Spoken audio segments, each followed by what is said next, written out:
여러분, 우리나라는 작은 나라입니다. 이렇게 생각하시지요? 하지만 저는 그렇게 생각하지 않습니다. 이게 우리나라 국토입니다.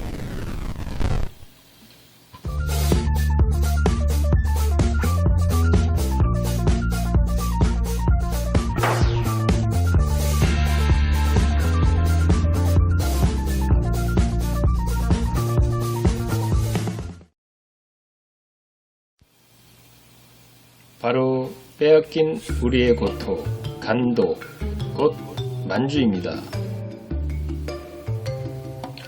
안녕하세요 구독자 여러분, 유튜브당 대표 당군입니다. 저번 유튜브당 영상에는 한국이 초강대국이 되는 절대 반지는 무엇인가에 대한 영상이었는데요.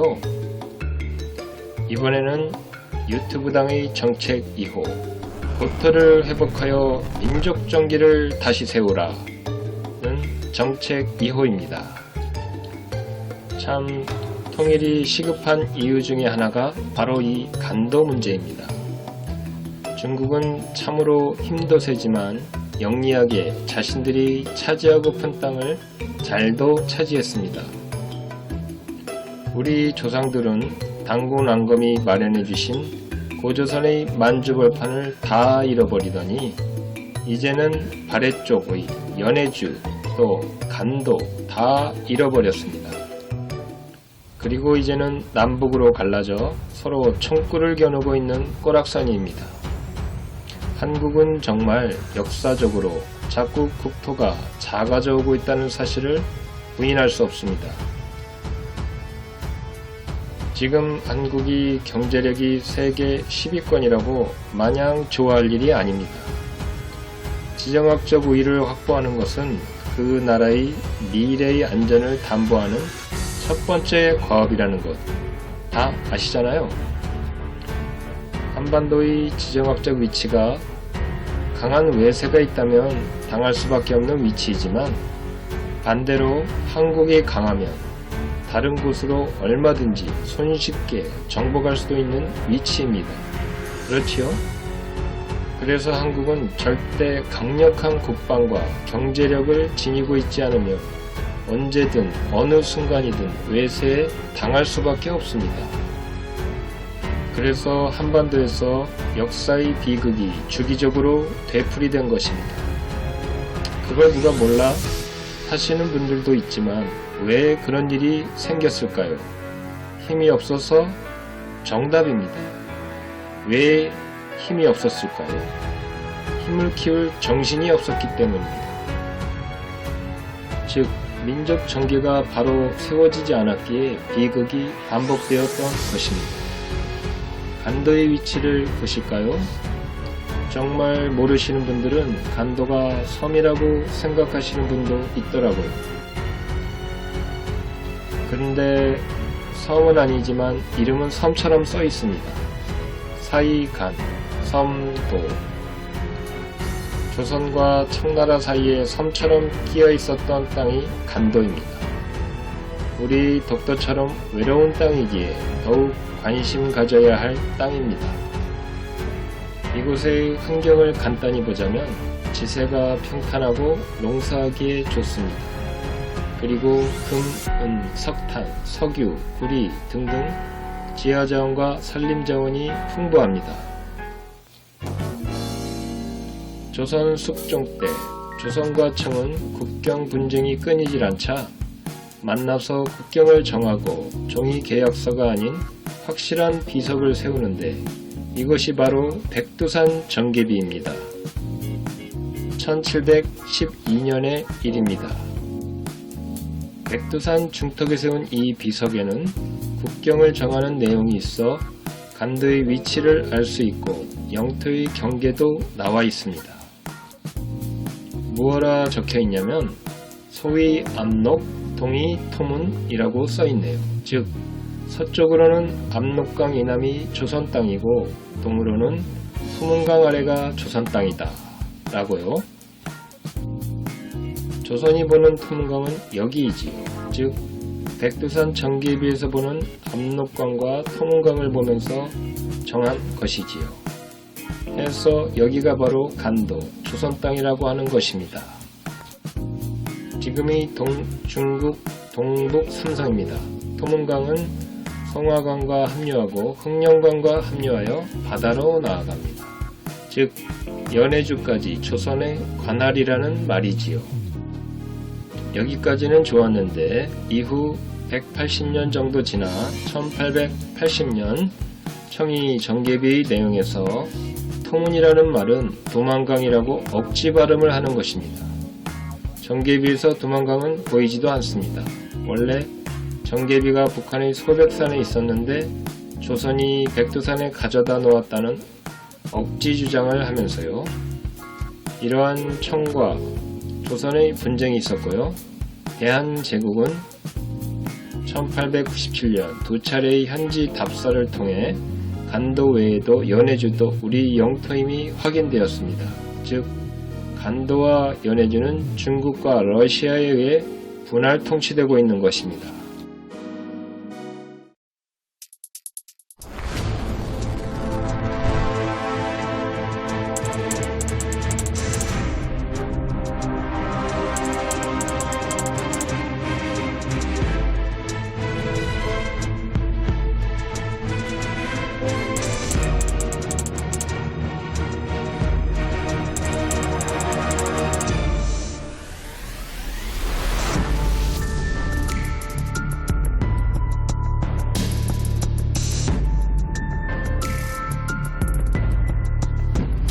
즉 청나라는 당시 전혀 지배하고 있지 않았습니다. 조선이 시료 지배하고 있었고 땅을 개간하여 살고 있는 민족도 조선 사람이었다는 것입니다. 이후 조선은 을사늑약으로 인해 외교권을 강탈당하고 일본은 청과 1909년 간도협약을 맺습니다. 청은 조선의 간도를 요구하고 일본은 철도 부설권과 한강 채굴권을 얻습니다. 힘이 없으면 아주 지들끼리 해먹는 국제정세지요. 국제외교에 정의는 없고 힘만이 정의라는 현실을 보여줍니다. 이 협약의 순간 간도 땅의 조선인들은 청의 변방의 소수 민족이 되어버립니다. 이 밀양만 봐도 간도가 청의 땅이 아님을 알 수 있습니다. 하지만 을사늑약에는 고종의 도장이 없습니다. 오히려 을사오적의 도장이 찍혀 있습니다. 이들의 이름은 이완용, 박재순, 이지용, 권종형, 이근택입니다. 을사오적은 내국노일 뿐 아무런 권리가 없는 자들입니다. 을사늑약이 무효니 간도협약은 화장실 휴지에 불과합니다. 이렇게 을사늑약이 무효이고 간도협약이 무효가 됩니다. 하지만 국제법상 무효가 확실하지만 관례상 어떤 나라가 그 지역을 100년 동안 시료 지배를 하면 그 나라의 영토로 인정하는 관례가 있습니다.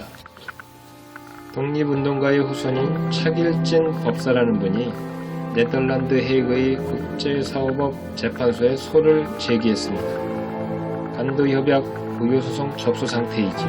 하지만 국제법에서 이 소가 정식 쟁점이 될지는 미지수입니다. 왜냐하면 국제법에서는 한 국가가 소를 제기해야 하고 상대국이 대응해야 성립하기 때문입니다. 이처럼 한 작은 단체만이 국제재판을 신청했을 뿐 남북한의 리더들의 간도에 대한 입장은 아예 없다고 해도 과언이 아닙니다. 1992년 한중수교 때도 간도 문제를 제기하지 못했으니 한국 정치가들이 얼마나 왜소한지 보여주는 역사적 장면입니다. 참으로 슬프기 짝이 없는데 이에 반해 중국은 어떠한가요? 중국은 이른바 동북공정을 완성했습니다. 고조선, 부여, 고구려, 발해를 중국 역사로 왜곡 편입했습니다. 아마 모르긴 몰라도 한국의 역사로 볼 수 있는 유물은 다 파괴했을 것이고 모호한 것들은 왜곡했을 것입니다. 중국의 역사에서 역사 왜곡과 파괴는 심심치 않게 주기적으로 발생했습니다. 진시황제의 분서경유, 오택동의 문화대혁명, 지금의 동북공정들이지요. 중국은 아리랑도 자신들의 노래요, 문화라고 하고 한글도 자신들의 문화라고 하며 한글 입력 방식의 국제적 표준 제정을 추진하고 있습니다. 정말 어이없는 오랑캐 집단입니다. 북한은 백두산의 절반은 중국에게 이미 뺏겼고요. 나머지 반쪽도 어떤 상황을 만들어서라도 뺏을 것이 분명하지요. 산을 나누어 국경으로 갖는 나라들이 있던가요? 이후에 중국은 북한을 더욱 가난하게 만들고 누룽지를 건네며 백두산의 절반을 요구할 것입니다. 아니면 정변이라도 일으켜 진압하고 그 대가로 북한에 큰 땅을 건네받을지도 모릅니다. 제가 보았을 땐 동북공정의 이유는 열악해진 북한 대신 한국 주도로 통일될 경우 한도의 문제를 제기할까봐 사전 정지 작업으로 보입니다. 하지만 간도는 중국이 분열하면 찾을 수 있을 가능성이 많습니다. 2000년도 더 된 땅을 찾은 유태인도 있는데 100년 된 간도를 왜 못 찾나요? 우리는 할 수 없는 민족인가요? 영토는 변하고 국경도 변합니다. 스스로 지킬 수 있는 나라만이 그 영토를 지킵니다. 그리고国토를 회복합니다. 현재 간도를 찾겠다고 하는 제대로 된 정당 있습니까? 그리고 이런 먼 과거를 얘기를 하면 시무룩해지는 사람들이 많습니다. 이것이 바로 교육도 안되고 민족 정계가 죽었다는 증거입니다. 천리길도 한 걸음 붙어있지요. 일본은 지배한 적도 없는 독도를 자기네 땅이라고 지금도 우기고 있습니다. 이에 반하여 우리나라 정당들은 지배했던 간도를 찾겠다는 말도 안 하고 있습니다. 중국은 동북공정을 완성했습니다. 남북한의 어느 리더도 이에 대해 공식적 한말을 들어본 적이 없습니다. 입을 다물지 말고 입을 열어야 그 땅도 우리 땅이 됩니다. 두려워 입을 닫은 민족은 모든 것을 빼앗깁니다. 모든 유튜버들이여 입을 열어 외쳐야 합니다. 그 외에 찾아야 할 고토는 녹둔도 그리고 대마도입니다. 잃어버린 땅이 얼마나 많은지 참 한숨만 나옵니다. 중국의 정책은 원교 근공입니다. 즉, 먼 나라는 자신들의 영토를 침범할 가능성이 적으니 놔두고 인접한 나라를 이간질시키고 분열시키고 약화시켜서 침공하거나 가난하게 만든다. 그래서 영토를 넓힙니다. 이렇게 당한 것이 한민족이고 지금 중국에 비해 쥐꼬리만한 영토에서 분열되어 싸우고 있는 것입니다. 한국의 건국이념이 홍익인간이지요. 널리 인간을 이롭게 한다. 좋지요. 하지만 그 전에 강력한 국방력이 있어야 이 이념이 펼쳐질 수 있습니다. 오랑캐는 이런 건설적인 이념이 없고 중화민족주의입니다. 최대한 이기적인 이념을 가지고 있습니다. 이런 나라와 붙어있는 한 이기지 못하면 조공을 바치는 영원한 아류국가로 전락합니다. 영원한 분단 그리고 분열책으로 인해 이대로 가다가는 한민족은 중국의 속국이 되거나 남의 바닷속으로 빠져 죽습니다. 중국은 50개의 소수민족으로 구성되어 있습니다. 이 민족들은 분열되어야 합니다. 공산주의 쓰레기 이념에서 벗어나 각 민족의 문화와 전통을 찾아 정체성을 찾게 도와줘야 합니다. 그래야 한국은 간도, 만주를 회복할 수 있습니다. 즉, 중국 분열책이 한국国토 회복의 지름길입니다. 한국의 역사를 보고 현재를 보면 그래도 한국이 매우 강한 나라임을 알 수 있습니다. 50개의 소수민족이 다 굴복당하고 사라졌는데 한민족은 아직도 독자 국가를 이루고 있지 않습니까? 한민족은 불쌍하기도 하지만 잠재력이 대단한 민족임에는 틀림없습니다. 그리고 중국 분열책은 북한의 문을 여는 더 빠른 길입니다. 중국은 공산주의로 모든 사상을 탄압합니다. 파룬궁이나 기독교 등등 모든 것을 탄압합니다. 나라를 망친 모택동을 추종하며 그 저질 모택동 사상으로 똘똘 뭉쳐 있습니다. 왜일까요? 오직 하나의 통일을 지키기 위해서입니다. 그리고 주변국에게는 끊임없이 이간책을 발휘합니다. 이것이 큰 중국을 이룬 밑바탕입니다. 미국과 연합하여 중국 분열책을 펼쳐야 합니다. 중국이 분열해야 북한이 길을 못 씁니다. 북한도 기가 죽어 있는데 한국도 기가 죽어 있기는 마찬가지입니다. 남북이 분할되어 아주 민족 정기가 나가리가 되었습니다. 그래서 교육과정에 간도 얘기가 없고 정치권도 입 밖에도 안 내는 것이고 그 사이 동국공정은 완성되었습니다.